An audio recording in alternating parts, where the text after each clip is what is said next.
The Texas prairie stretched endlessly under a punishing August sun in 1878, its brown grass brittle as old bones and its scattered mesquite trees offering precious little shade. Seth Morrison's small ranch sat in a bend of the Brazos River, 40 miles from the nearest town and a lifetime away from the family that had cast him out 3 years earlier. At 51, Seth bore the weathered look of a man who had learned to depend on no one but himself. His graying hair hung past his shoulders, his beard was unkempt, and his clothes showed the rough mending of someone who'd forgotten how to care about appearances. The small cabin he'd built with his own hands was functional but sparse, a single room with a stone fireplace, a narrow bed, and shelves holding little more than basic supplies and a few precious books.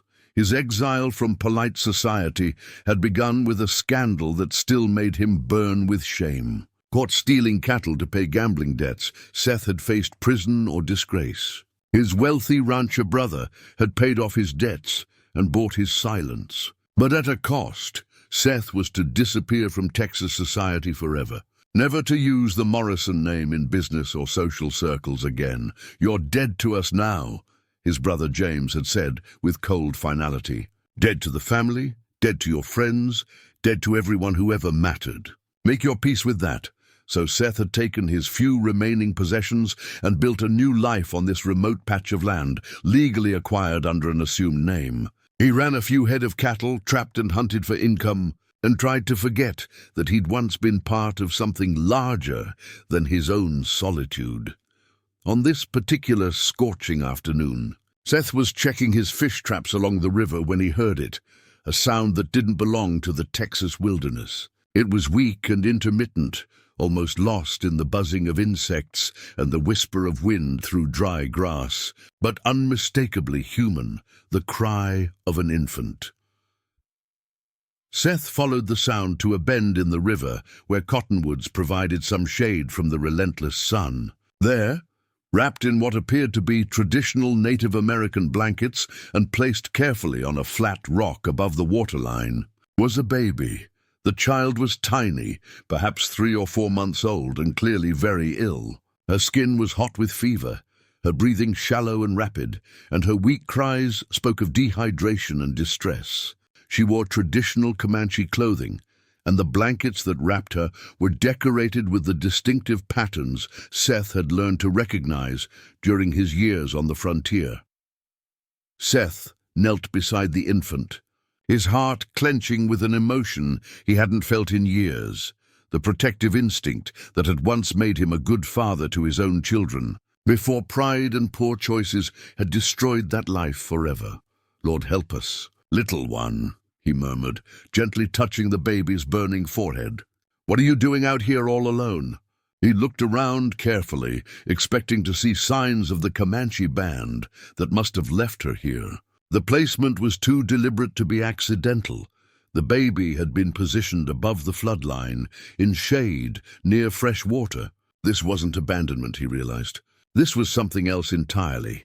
In Comanche tradition, Seth knew, severely ill children were sometimes taken to sacred places and left for the spirits to heal or claim. The riverside location, the careful arrangement, the obvious love shown in wrapping her in fine blankets. This was a desperate parent's last attempt to save a dying child. Seth faced a moment of decision that would define the rest of his life. He could walk away, tell himself it wasn't his problem, avoid the complications that would surely come from involving himself with Comanche affairs. He was an outcast, with no standing in either white or native society. A man who had already lost everything once and couldn't afford to lose what little he'd rebuilt. But as he looked at the tiny infant, burning with fever and crying weakly for help that might never come, Seth Morrison remembered what it felt like to be a father. He remembered holding his own children when they were sick, the fierce, protective love that had made him willing to do anything to keep them safe. "Can't leave you here to die, can I, sweetheart?" he said softly, carefully gathering the baby and her blankets into his arms. "Whatever happens, we'll face it together." The walk back to his cabin seemed endless, with Seth constantly checking the infant's breathing and trying to shield her from the worst of the afternoon heat. By the time he reached his modest home, the baby's cries had weakened to occasional whimpers that were somehow more frightening than her earlier distress. Seth had limited experience with infant care, but frontier living had taught him the basics of treating fever and dehydration. He built up his fire and heated water, then used clean cloth to bathe the baby's burning skin. He dipped a corner of soft fabric in cool water and let her suck on it, providing precious moisture to her parched mouth. "There we go, little girl," he murmured as the baby managed to swallow a few drops. "That's a good sign. You're a fighter, aren't you?" As evening fell, Seth made a makeshift cradle from a wooden crate lined with his softest blankets. He positioned it near the fireplace where the warmth would help fight the fever, and settled in for what he knew would be a long night of vigilant care. The baby, he found himself thinking of her as Little Star after the beadwork pattern on her. Blankets fought the illness with surprising strength. Throughout the night, Seth cooled her fever with damp cloths, helped her drink tiny sips of water, and sang half-remembered lullabies from his own children's infancy. "Your people loved you enough to give you the best chance they could," he told her during one of her more alert moments. "They brought you to the sacred river and wrapped you in beautiful blankets. That's not giving up, sweetheart. That's hope." By dawn, Little Star's fever had broken and her breathing had steadied. She was still weak and would need careful tending, but the immediate crisis had passed. Seth felt a profound sense of relief and accomplishment, the first purely positive emotion he'd experienced since his exile began. As the sun rose over the Texas prairie, Seth stepped onto his porch with a cup of coffee, feeling more at peace than he had in years. His small act of compassion had saved a life, and for the first time since his disgrace, he felt like he might still be capable of good in the world. Then he looked toward the river and felt his coffee cup slip from nerveless fingers.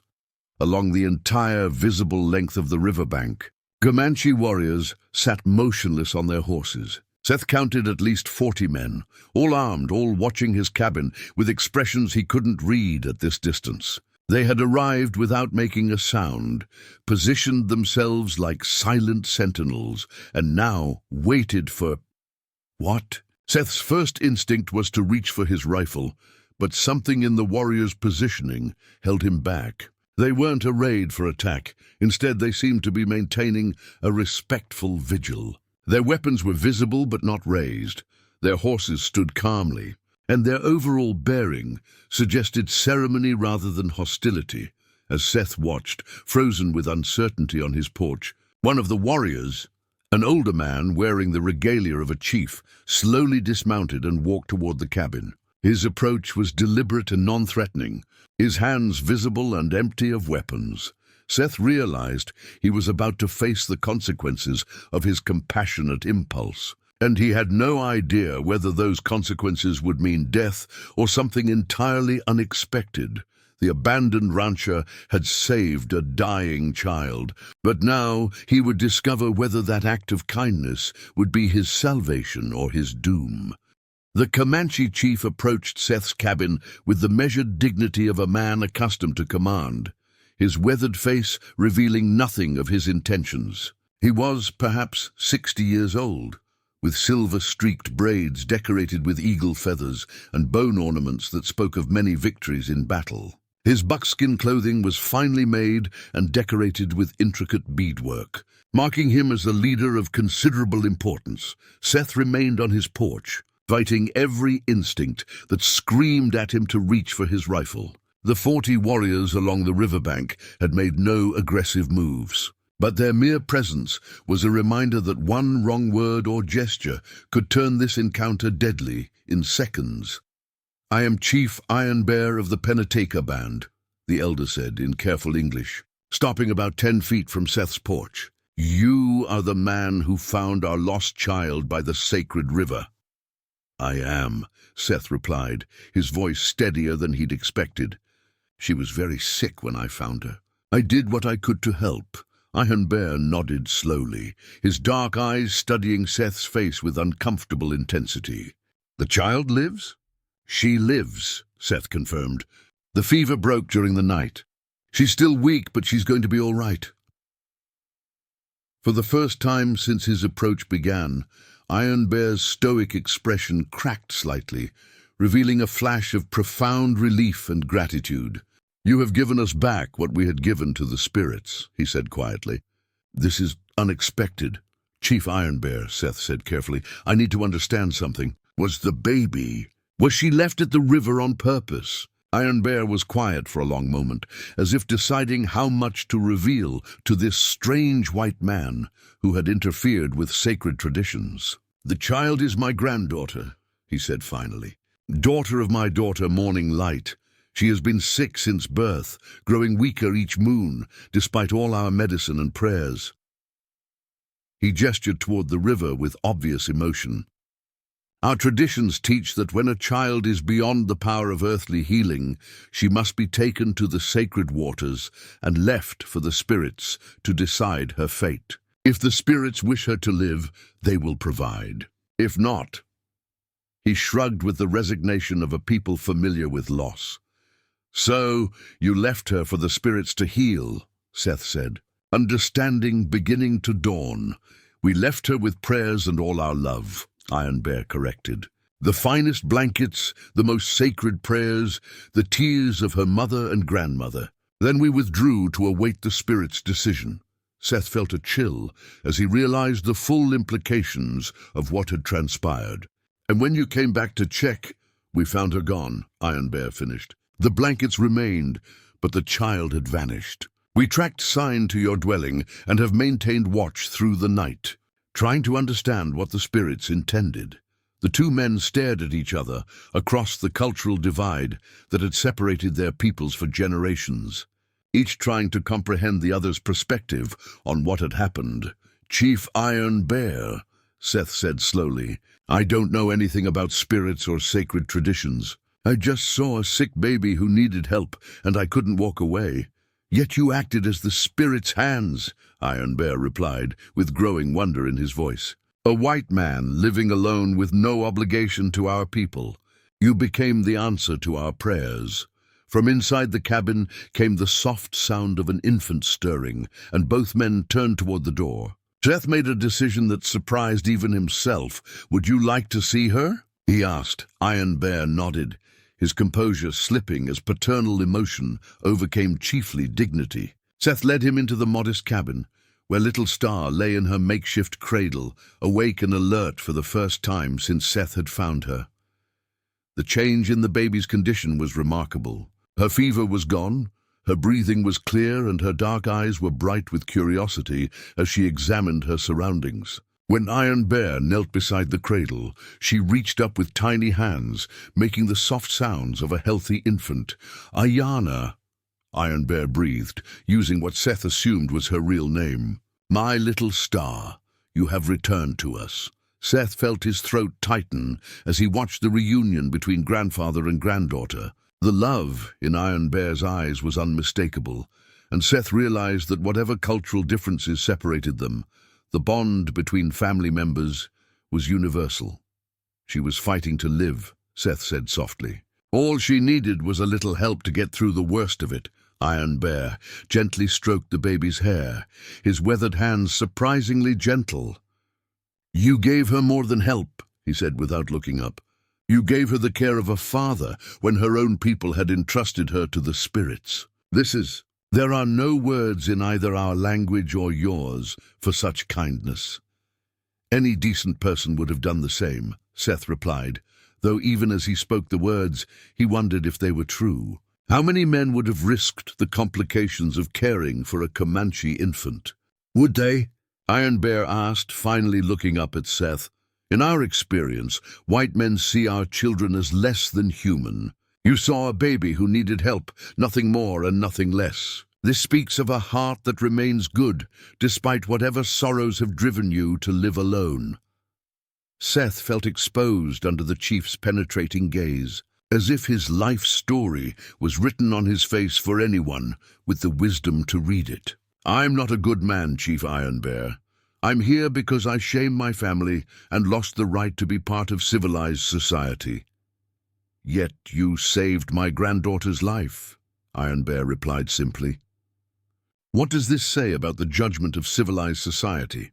Before Seth could respond to this uncomfortable question, the sound of approaching horses drew their attention. Through the cabin's single window, they could see several Comanche women riding toward the gathering, led by a young woman whose bearing and clothing marked her as someone of importance within the band. Morning light comes, Iron Bear said with satisfaction.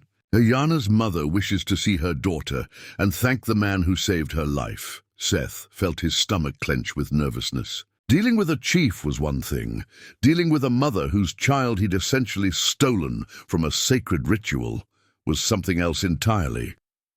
Will she be angry that I interfered? Seth asked. Iron Bear smiled for the first time since his arrival. She will be grateful beyond words. But she will also want to understand the kind of man who would risk everything to save a child who meant nothing to him.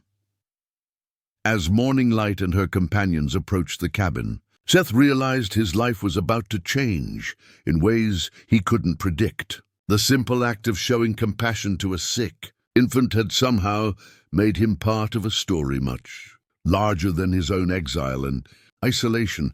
The abandoned rancher was about to discover that sometimes the most profound connections form between people who seem to have nothing in common except a shared capacity for love and sacrifice. And little star, Ayana, was about to become the bridge between two worlds that had been separated by centuries of mistrust and violence.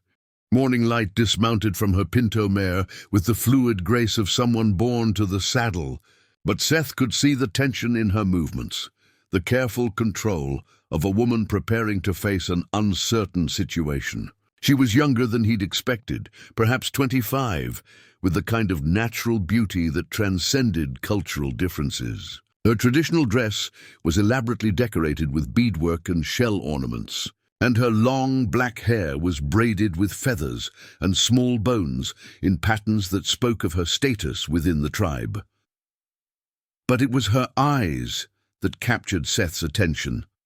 Dark, intelligent, and filled with the complex emotions of a mother who had been forced to surrender her child to fate, only to have that child returned by the most unlikely of saviors.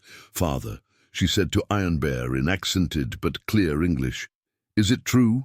Does Ayana live?" "She lives, daughter," Iron Bear replied with obvious pride and relief. "And she thrives under the care of this white man who found her by the sacred waters." Morning Light's gaze shifted to Seth, studying him with the same uncomfortable intensity her father had shown. Seth felt acutely aware of his rough appearance, his unkempt hair and beard, his patched clothing, his humble cabin that must seem primitive even by frontier standards. "You are the one who took my daughter from the river," she said, her tone carefully neutral. "I found a sick baby who needed help," Seth replied simply. "I did what any decent person would do. Did you?" Morning Light stepped closer, her eyes never leaving his face. "Or did you do what you would want someone to do for your own child if she were lost and dying among strangers?" The question hit Seth like a physical blow, bringing back memories he'd spent 3 years trying to suppress. His own children, Emma and David, now 12 and 10, lived with their mother in Dallas, forbidden from having any contact with their disgraced father.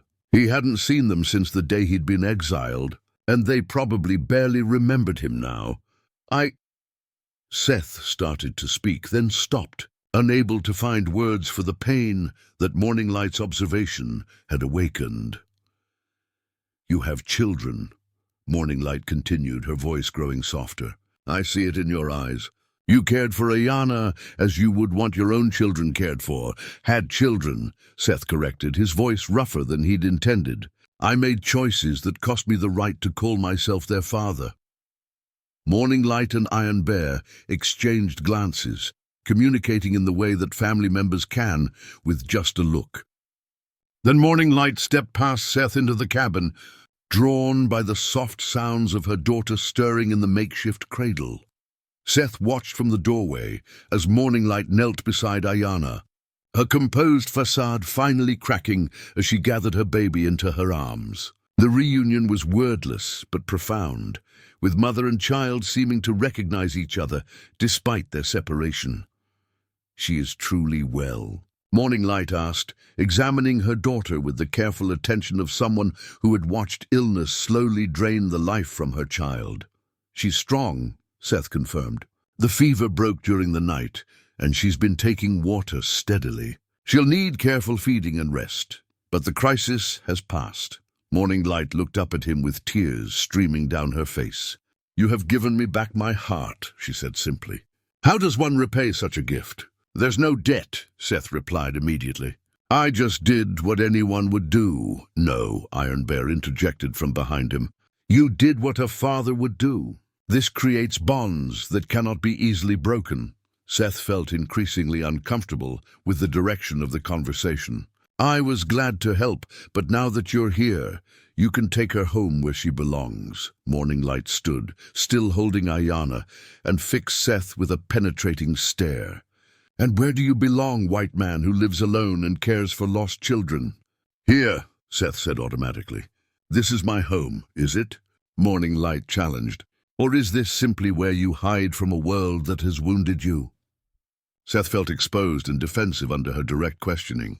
"My personal situation isn't relevant to—" "It is completely relevant," Morning Light interrupted. "You saved my daughter because you understand what it means to lose children you love. You gave her the care of a devoted father because you remember what it feels like to be devoted to children. This makes you family to us, whether you understand it or not." "I'm not family to anyone," Seth said flatly. "I'm a man who made mistakes and paid the price for them. I live alone because that's what I deserve." Morning Light studied his face for a long moment, then made a decision that would change everything. "Ayana is still weak," she said. "She needs careful tending for several more days before she is strong enough for travel. I will stay here to care for her and to repay your kindness by caring for you as well." Seth stared at her in shock. "You want to stay here? In my cabin?" "I want to ensure my daughter recovers fully," Morning Light replied with calm determination. "And I want to understand the man who saved her life. You interest me, white man who has lost his family, but still remembers how to be a father." Iron Bear nodded approvingly. "This is wisdom. Morning Light is our finest healer. If anyone can ensure Ayana's complete recovery, it is her daughter. And you, Seth Morrison, need to learn that isolation is not the same as strength." Seth felt panic rising in his chest. 3 years of carefully maintained solitude were about to be shattered by the presence of a Comanche woman and her infant in his tiny cabin. "Chief Iron Bear, I appreciate the offer, but it is decided," Iron Bear said with the finality of someone accustomed to command. "Morning Light will remain until Ayana is fully recovered. The warriors will maintain watch to ensure your safety and hers. Consider it our gift to the man who answered our prayers." As if to emphasize her father's decision, Morning Light began examining Seth's cabin with the practical eye of someone planning an extended stay. "You have no proper cradle for a baby," she observed. "And your cooking area needs better organization if we are to prepare proper food for a recovering child." "I don't know anything about taking care of babies long term."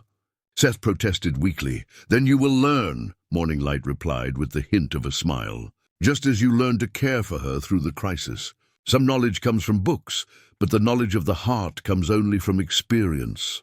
As Iron Bear prepared to leave and Morning Light began settling into the cabin with matter-of-fact efficiency, Seth realized that his life of isolation was over whether he wanted it to be or not. The simple act of saving a sick child had somehow made him part of a Comanche family, with all the complications and responsibilities that entailed. But as he watched Morning Light gently tend to Ayana, while simultaneously improving his living arrangements, Seth found himself feeling something he hadn't experienced in 3 years, the sense of belonging to something larger than his own pain and regret.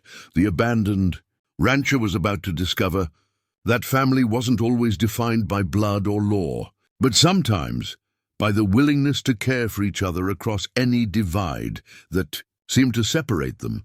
And Morning Light was about to teach him that healing from the wounds of the past sometimes required accepting the unexpected gifts that the present offered. 2 weeks had passed since Morning Light and Ayanna had taken up residence in Seth's cabin, and the change in the small homestead was remarkable. What had been a sparse, masculine dwelling focused solely on survival had been transformed into something approaching a home. Morning Light had revealed herself to be not just a devoted mother and skilled healer, but also a woman of surprising adaptability and quiet wisdom. She had reorganized Seth's cooking area to better accommodate preparing food for a recovering infant, created a proper sleeping area for herself and Ayanna, and somehow managed to make the cramped cabin feel spacious and comfortable. More importantly, she had begun the delicate work of healing something in Seth that he hadn't even realized was broken. "You speak to her as if she understands every word," Morning Light observed one evening as Seth sat by Ayanna's cradle, telling the baby about his plans for expanding the cabin's garden. "Don't all babies understand more than we think they do?" Seth replied, gently stroking the infant's tiny hand. My other children always seemed to know when I was talking to them, even when they were too young to understand the words." "Tell me about them," Morning Light said softly, settling cross-legged beside him with the mending she'd been working on. Seth was quiet for a long moment, surprised by how much the request hurt. He'd spent 3 years avoiding any mention of Emma and David, trying to bury the pain of losing them along with everything else he'd sacrificed. "Emma is 12 now," he said finally, his voice thick with emotion. "She was 9 when I last saw her. Blonde hair, blue eyes like her mother, and the most stubborn streak you've ever seen in a child. She wanted to be a teacher, used to line up her dolls and give them lessons. And your son, David, he'd be 10 now, dark hair like mine, but his mother's gentle nature. He loved animals, always bringing home strays and injured birds." Seth's voice broke slightly. "He cried when I had to leave. Didn't understand why Papa couldn't come home anymore." Morning Light's mending stilled in her hands. "What did you do that was so terrible that you had to abandon your children?" Seth told her then, the whole shameful story of gambling debts, stolen cattle, and the choices that had cost him everything that mattered. He expected judgment, disgust, or at least disappointment. What he received instead was understanding. "You made mistakes," Morning Light said when he finished. "But the man who stole cattle to pay gambling debts is not the same man who saved my daughter's life and speaks to her with such tenderness." "People can change, Seth Morrison. Sometimes they can even redeem themselves. Some mistakes can't be forgiven," Seth replied bitterly. "Some consequences can't be undone, can't they?" Morning Light set aside her mending and moved closer to him. "You saved Ayanna because you remembered what it meant to be a father. You cared for her with the love you couldn't give to your own children. That love didn't disappear when you made your mistakes. It was waiting for the right moment to show itself again." Seth looked down at Ayanna, who had fallen asleep with her tiny hand wrapped around his finger. "What kind of future can I offer her, or you? I'm a man, without a name, without family, without any place in decent society. You are a man who has learned the cost of poor choices and chosen to do better," Morning Light corrected. "You are a man who puts the needs of others before his own comfort. You are a man my daughter trusts completely, which tells me everything I need to know about your character." "Morning Light," Seth said carefully, "what exactly are you saying?" She moved even closer, her dark eyes serious and intent. "I am saying that Ayanna needs a father, and you need a family. I'm saying that the spirits brought us together for a reason that goes beyond simple rescue." Seth felt his heart begin to race. "Are you suggesting—" "I am suggesting that 3 broken things, a disgraced man, a widowed woman, and a child who nearly died, might heal each other if they stopped being afraid of the possibility." "You're a Comanche princess," Seth protested. "I'm a white rancher who lost everything through his own foolishness. Your people, my people, they'd never accept such a union." "My people already accept you," Morning Light replied with a smile. You are brother to the Comanche, now honored and welcomed. As for your people, she shrugged, why should their opinion matter? They cast you out, remember? You owe them nothing. Seth stared at her, hardly daring to believe what she seemed to be suggesting. Morning Light, are you asking me to marry you? I am asking you to stop hiding from life, she replied gently. I am asking you to help me raise Ayana as our daughter, to build a family from the pieces we have left, to trust that love can redeem even the worst mistakes. What about your husband? Ayana's father? Morning Light's expression grew sad. He was killed in a raid 2 years ago.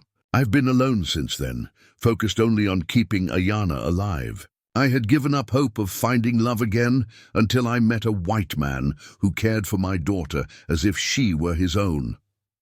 Seth looked around the cabin that had become a home, at the woman who had transformed his life simply by being in it, at the baby who had somehow become the center of his world. The careful isolation he'd built around himself was gone, replaced by something infinitely more precious and terrifying. If we do this, he said slowly, it has to be real. Not just convenience or gratitude, but a genuine partnership. I won't be a charity case taken in out of pity. And I won't be a woman settling for less than she deserves, Morning Light replied firmly. This would be a choice made by two adults who have found something worth fighting for. Seth reached out and took her hand, marveling at how right it felt, despite all the reasons it should have been wrong. I love her, he said, looking down at Ayana. I love her as if she were my own daughter. And I am beginning to love the man who saved her life, Morning Light replied softly. The man who remembered how to be a father when he thought he had lost that part of himself forever. As if awakened by their conversation, Ayana opened her dark eyes and looked up at both of them with the trusting gaze of a child who knew she was safe and loved. Seth felt something shift in his chest, not the sharp pain of loss he'd carried for 3 years, but the warm expansion of hope returning. When Iron Bear returns for you, Seth said, I want to ask his permission to marry you according to Comanche custom, and I want to help you write letters to your other children. Morning Light replied, Ayana deserves to know her brother and sister, and they deserve to know that their father has learned to be a man worthy of their love again. 6 months later, the small ranch by the Brazos River had become the center of an extraordinary experiment in cross-cultural cooperation. Seth and Morning Light's marriage had been celebrated by the entire Comanche band, while letters to Emma and David had begun the slow process of rebuilding. Bridges to his past, the abandoned rancher had found more than he'd ever dared hope for, a wife who loved him for who he'd become rather than who he'd been, a daughter who called him Papa in 2 languages, and the gradually rebuilding relationship with the children he'd thought lost forever, and little Ayana, who had been left for the spirits to heal, had grown into a bright, healthy toddler who served as living proof that sometimes the most broken things can be made whole again through the simple power of love offered without conditions or reservations.